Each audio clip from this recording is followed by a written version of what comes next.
वंदे मातरम। आज कक्षा 9 सामाजिक विज्ञान में पाठ 4 का भाग 4 जलवायु, इसके बारे में समझने का प्रयास करते हैं। भारतीय मानसून भारत की जलवायु मानसूनी पवनों से बहुत अधिक प्रभावित है। ऐतिहासिक काल में भारत आने वाले नाविकों ने सबसे पहले मानसून परिघटना पर ध्यान दिया।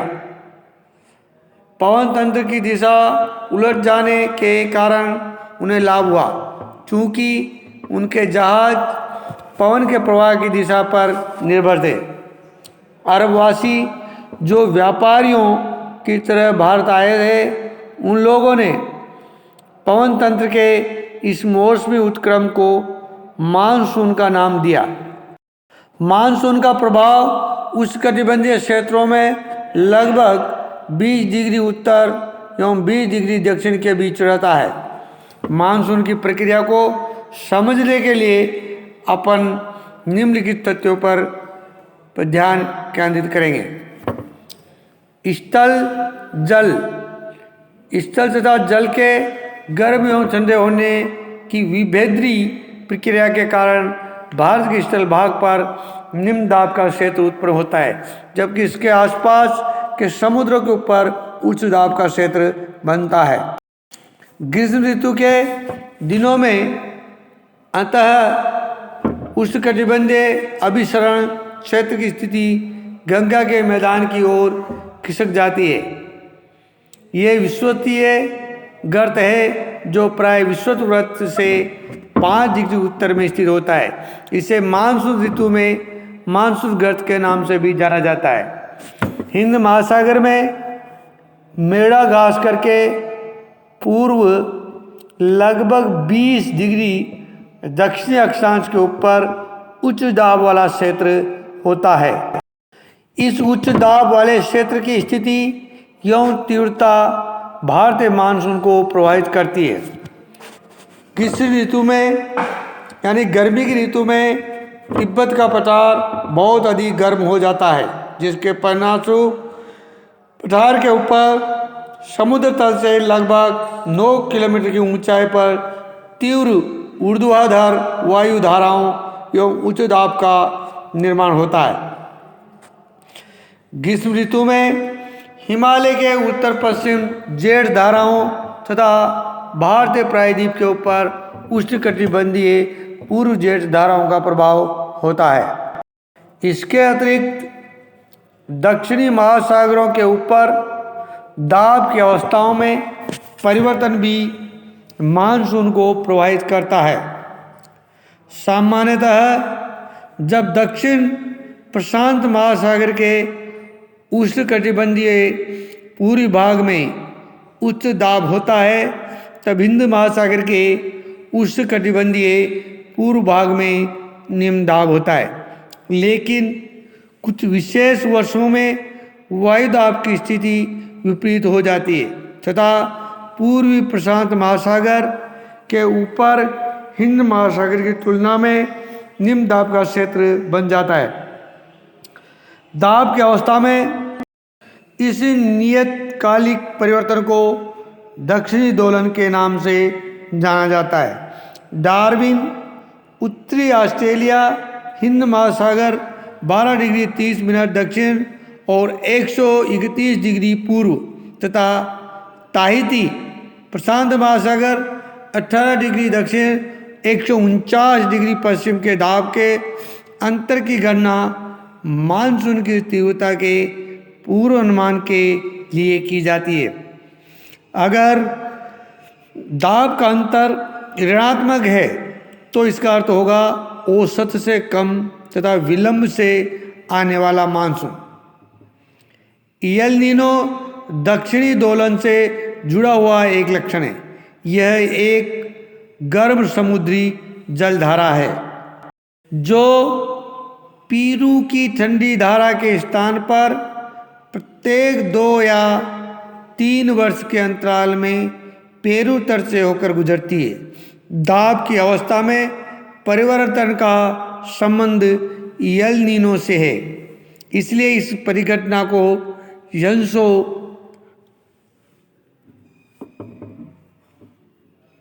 एल नीनो दक्षिण दोलन कहा जाता है। मानसून का आगमन एवं वापसी।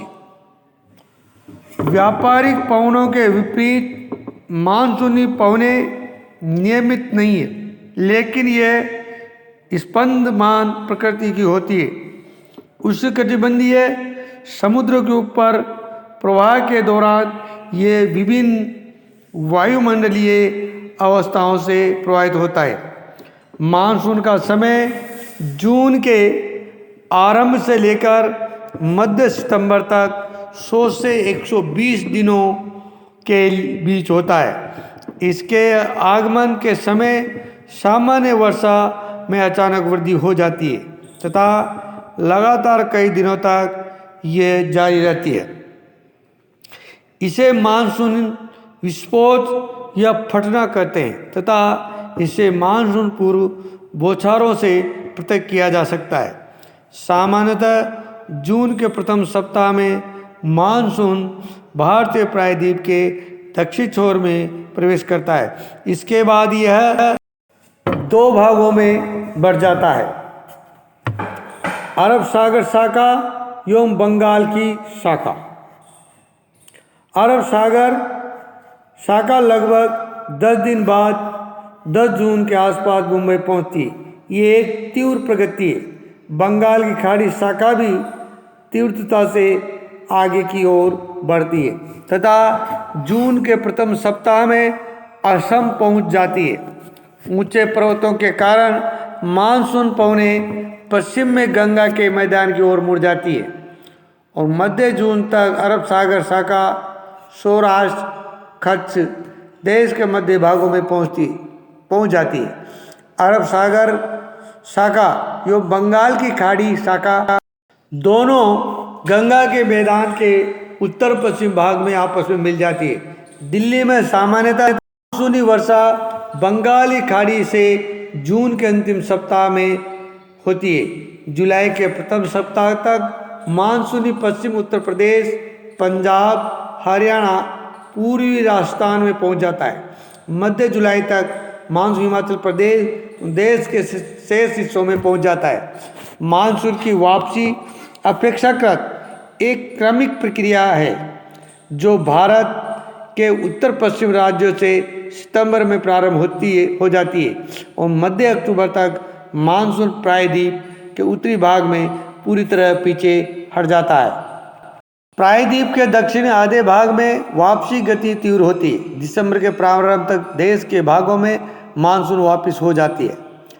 द्वीपों के मानसून की सबसे पहली वर्षा होती है।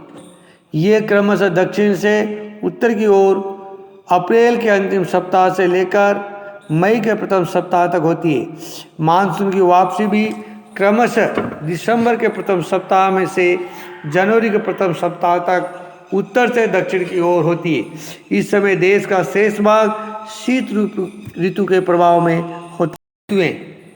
मानसूनी जलवायु की विशेषता एक विशिष्ट मौसमी प्रतिरूप होती है। एक ऋतु से दूसरे ऋतु में मौसम की अवस्था में बहुत अधिक परिवर्तन होता है। विशेषकर देश के आंतरिक भागों में ये परिवर्तन अधिक मात्रा में परिलक्षित होता है। तटीय क्षेत्रों के तापमान में बहुत अधिक भिन्नता नहीं होती। यद्यपि यहाँ वर्षा के प्रारूपों में भिन्नता होती है। आप अपने क्षेत्र में कितने प्रकार की ऋतुओं का अनुभव करते हैं? भारत में मुख्यतः 4 ऋतुओं को पहचाना जा सकता है। यह शीत ऋतु, ग्रीष्म ऋतु, कुछ क्षेत्रीय विविधताओं के साथ मानसून आगमन तो वापसी काल शीत ऋतु।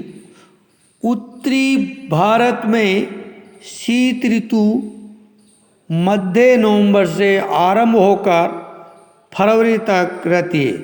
भारत के उत्तरी भाग में दिसंबर एवं जनवरी सबसे ठंडे महीने होते हैं। तापमान दक्षिण से उत्तर की ओर बढ़ने पर घटता जाता है।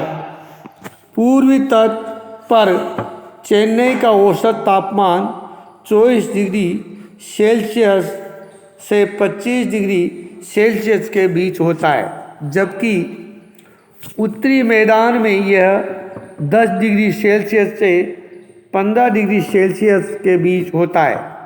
दिन गर्म तथा रातें ठंडी होती है। उत्तर में तुषारपात सामान्य है तथा हिमालय के उत्तरी ढालों पर हिमपात होता है। इस ऋतु में देश में उत्तरी पूर्वी व्यापारिक पवनें प्रवाहित होती है। इस स्थल से समुद्र की ओर बहती है तथा इसलिए देश के अधिकतर भागों में शुष्क मौसम होता है। इन पवनों के कारण कुछ मात्रा में वर्षा तमिलनाडु के तट पर होती है, क्योंकि वहाँ ये पवनें समुद्र से स्थल की ओर बहती है। देश के उत्तरी भाग में एक कमजोर उच्च दाब का क्षेत्र बन जाता है, जिसमें हल्की पवनें इस क्षेत्र से बाहर की ओर प्रवाहित होती है। उच्चावच से प्रवाहित होकर ये पवन पश्चिम तथा उत्तर पश्चिम में गंगा घाटी में बहती है।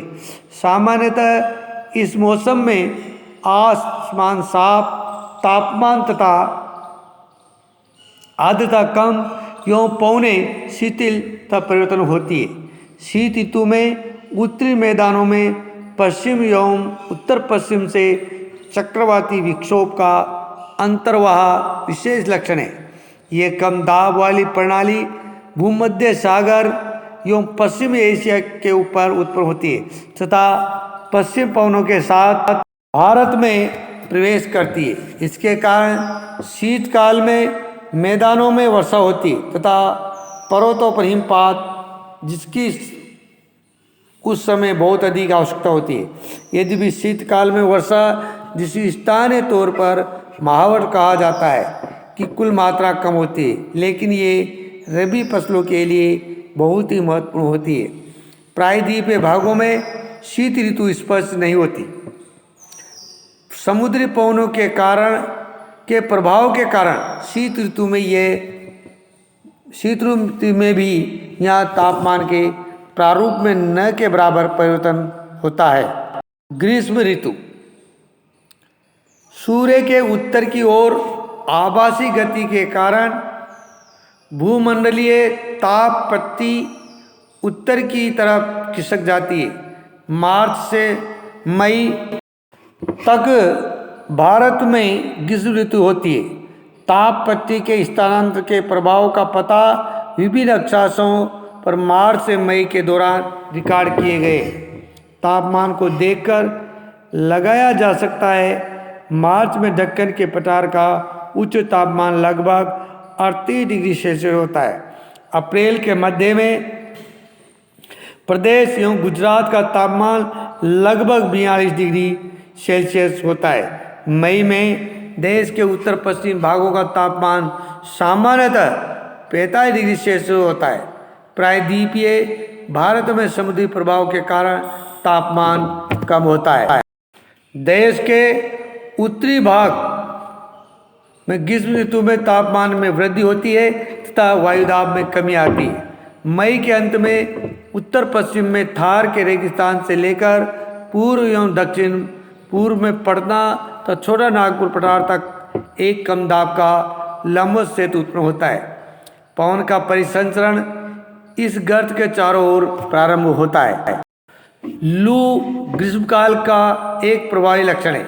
यह लू भरी गर्म एवं शुष्क पवनें होती है, जो कि दिन के समय भारत के उत्तर एवं उत्तरी पश्चिम क्षेत्रों में चलती है। कभी कभी ये देर शाम तक जारी रहती है। इस हवा का सीधा प्रभाव घातक भी हो सकता है। उत्तरी भारत में मई महीनों के दौरान सामान्यतः धूल भरी आंधियाँ आती है। ये आंधियाँ अस्थायी रूप से आराम पहुंचाती है।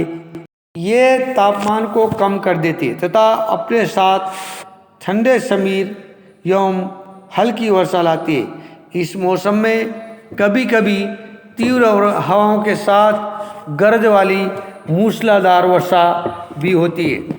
इसके साथ प्राय हिम वृष्टि भी होती है। वैशाख के महीने में होने के कारण पश्चिम बंगाल में इसे काल बैसाखी कहा जाता है। ग्रीष्म ऋतु के अंत में कर्नाटक एवं केरल के प्राय पूर्व मानसूनी वर्षा होती। इसके कारण आम जल्दी पक जाते हैं। ग्रीष्म ऋतु के अंत में कर्नाटक एवं केरल में प्राय पूर्व मानसूनी वर्षा होती है। इसके कारण आम जल्दी पक जाते तथा इसे आम्र वर्षा भी कहा जाता है। अगले वीडियो में अपन वर्षा ऋतु एवं मानसून के आगमन के बारे में विस्तार से समझेंगे। धन्यवाद।